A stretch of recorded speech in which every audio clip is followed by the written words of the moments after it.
ہرس والا دل بدل دے. اب جب یہ بیماریاں نکل گئیں تو آپ دیکھیں گے کہ ایسے بندے کی یہ پہچان کہ اس کی زندگی دائرہ شریعت کے اندر آ جاتی ہے، فتوے کے اندر آ جاتی ہے.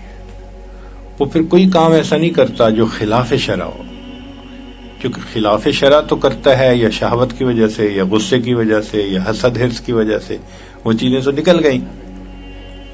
تو ان لطائف کے اسباق کا فائدہ یہ کہ جو انسان پہلے جانور کی طرح جہاں چاہتا تھا چرتا تھا، اب وہ اپنے کھیت میں آ جاتا ہے، اب وہ شریعت کے اندر آ جاتا ہے، اس کی زندگی دائرہ شریعت کے اندر آ جاتی ہے، فتوے کی زندگی اس کو نصیب ہو جاتی ہے، حرام زندگی سے نکل جاتا ہے. اور اگر کوئی محسوس کرے کہ حرام نہیں زندگی سے نکل رہا، اس کو پھر اس سبق پہ محنت کرنی چاہیے.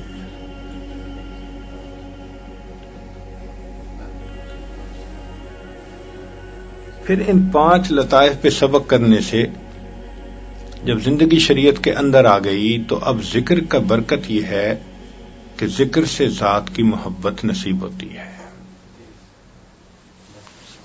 تو جب انسان اللہ کا ذکر کثرت سے کرتا ہے تو اللہ کی محبت بڑھ جاتی ہے، دل میں اللہ کے ساتھ تعلق ہوتا ہے، تو عبادات کی کوالٹی بڑھ جاتی ہے. دیکھیں نا، محبت سے نماز پڑھنا کچھ اور چیز ہے اور بلا محبت کے نماز کچھ اور چیز ہے. ادھر ٹکرے مارتا ہے، ادھر نماز کو انجوائے کر رہا ہوتا ہے. ہمارے اکابر کو نماز کی لذت حاصل تھی، تبھی تو حضرت حاجی امداد اللہ ماج مکی رحمۃ اللہ علیہ نے کہا کہ اگر قیامت کے دن مجھے اللہ نے رحمت کی نظر سے دیکھا تو میں کہوں گا اللہ مجھے اپنے عرش کے نیچے مصلی کی جگہ عطا فرما دیجیے. تو عرش کے نیچے مصلی کی جگہ کون مانگتا ہے؟ جس کو مصلی پہ بیٹھ کے لذت ملتی ہے، لطف آتا ہے.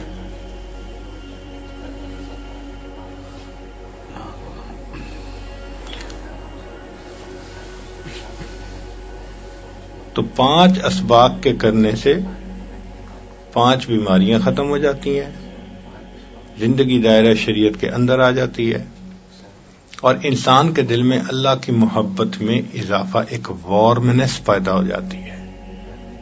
اور وہ جو محبت کی وارمنس ہے وہ اس کو پھر نماز کے لیے بھی کھڑا کر دیتی ہے، تلاوت پہ بھی بٹھا دیتی ہے، نیکی پہ بھی لگا دیتی ہے، ہر اچھا کام وہ اللہ کی محبت اس کو کروا دیتی ہے. جو ہمارے 6واں اور 7واں سبق ہے ان کی سیر پہلے 5 کے ضمن میں ہی ہو جاتی ہے. وہ اکٹھی چیزیں ہیں. قلب کی اصلاح ہو گئی تو نفس خود سنور گیا، وہ آٹومیٹک ہے. تو یہ جو لطائف کے اسباق ہیں بنیادی طور پر یہ انسان کی زندگی کو شریعت کے اندر لے کر آتے ہیں، انسان کو مہلک بیماریوں سے شفا دیتے ہیں، انسان کے دل میں اللہ تعالی کی محبت کو بڑھا دیتے ہیں، جس سے انسان کو عبادات میں یعنی شغف نصیب ہو جاتا ہے، انتظار میں ہوتا ہے، تھکا ہوا بھی ہو پھر بھی تہجد میں آنکھ کھلتی ہے، فجر قضا نہیں ہوتی، معمولات اپنے وقت پہ پورے ہو جاتے ہیں. تو یہ ان 5 اسباق کو کرنے کے اثرات ہیں. مگر اتنا کرنے سے انسان اللہ سے جڑتا تو نہیں ہے نا. اتنا ہوا کہ یہ فاسقوں کے زمرے سے نکل کے صالحین کے زمرے میں آ گیا، فاسقین کے زمرے سے نکل کے یہ صالحین کے زمرے میں آ گیا. لیکن ابھی تو ابتدا ہے، تو اس سے اوپر جانا ہے. اوپر کیا جانا ہے کہ ہمیں تو ہر کسی سے دل کو کاٹنا پڑے گا، ما سوا سے انقطاع حاصل کرنا پڑے گا. ما سوا کہتے ہیں اللہ کے علاوہ جو کچھ ہے، یعنی اللہ کی محبت یا جن محبتوں کو اللہ نے جائز کہا وہ محبتیں، یہ سب اللہ کی محبت کا حصہ ہیں.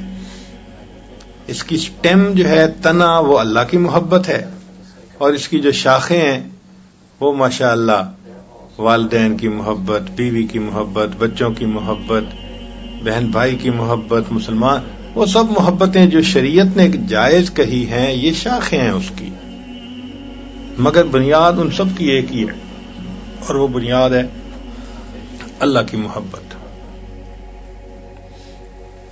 جو محبتیں اس سے ہٹ کے ہیں، نفسانی، شیطانی، شہوانی، ان کو ماں سوا کی محبت کہتے ہیں. تو ذکر میں لطائف کے اسباق کرنے سے انسان فاسقین سے ہٹ کر صالحین کے زمرے میں آ جاتا ہے، مگر اولیاء کے زمرے میں جانے کے لیے تو بہت کچھ کرنا پڑے گا. مثلا اس کے لیے اپنے دل کو ساری مخلوق سے کاٹنا پڑے گا.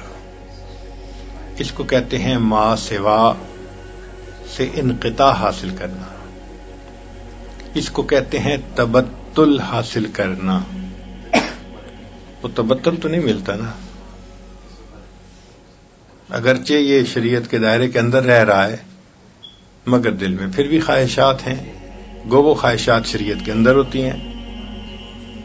نکل ہی جائیں اور تبتل نصیب ہو جائے، اس کے لیے پھر اگلا قدم ہے، اور وہ قدم ہے